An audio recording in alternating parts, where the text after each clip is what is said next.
It's been a really great year. Really lucky to be able to look back and just think about all the things I not only accomplished but that I got to experience. This was my first really full season on the GCT, where I got to grow a lot as a rider and experience the really top level in all sorts of different venues against some of the best riders in the world. I've also, have a few exciting additions to my string this year that I had to learn as we were going.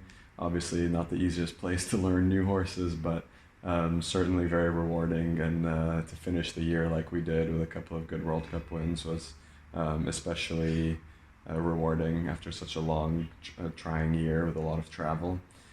So yeah, I mean, I think I'm really proud of the season we put together. I think there's still a lot of growth for me and my horses and the partnerships that I'm trying to establish this year. But in general, I have some really fond memories of this year, and I'm hoping I could keep building on it next year and hopefully establish a bit more consistency at that level.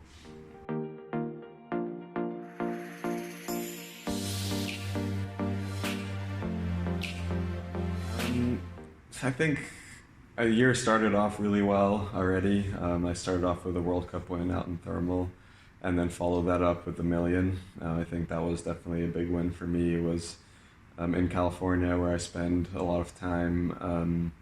It was a competitive class. I was last to go as well, which was always nice to have that walk-off win. So those were already two strong starts at the beginning of the year. I think the middle of the year was a bit more difficult for me, with a lot more travel for the horses, a few new horses that I had to get to know a little bit.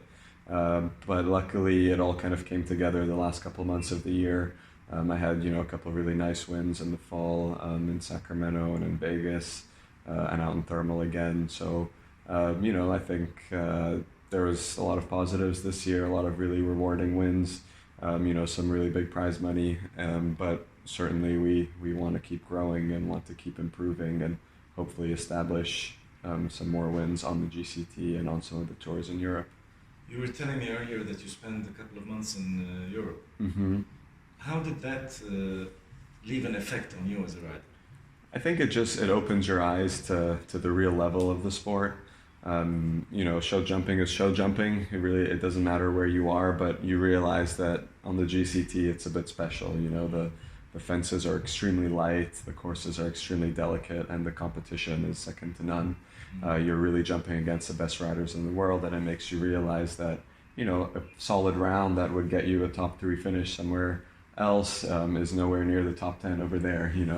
Let alone that the actual jumps and the size of the courses, the technicality, the how delicate all the jumps are. You always jump with 2 planks in the course and a skinny, and it just it's a whole new ball game, really. It's extremely difficult, it's extremely competitive, but at the same time it makes you realize as a rider what those goals are, how good these riders and horses are, and what it takes to get to that level. So that was something that was really eye-opening to me this year.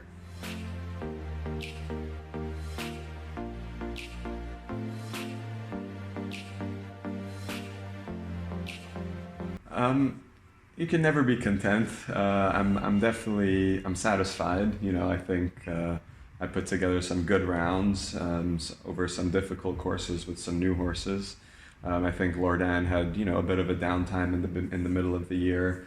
He started and ended the year great, but I think the travel took a little bit out of him, having to go to Shanghai and then go back to Europe, and we had some injuries in our team that kind of forced him to do a bit more than what I would have liked.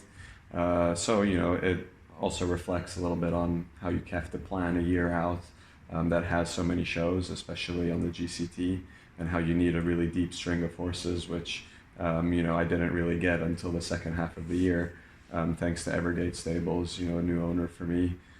So it's very eye-opening. I think it opens your eyes to the level of the sport, and it makes you realize just how much work goes into the top level.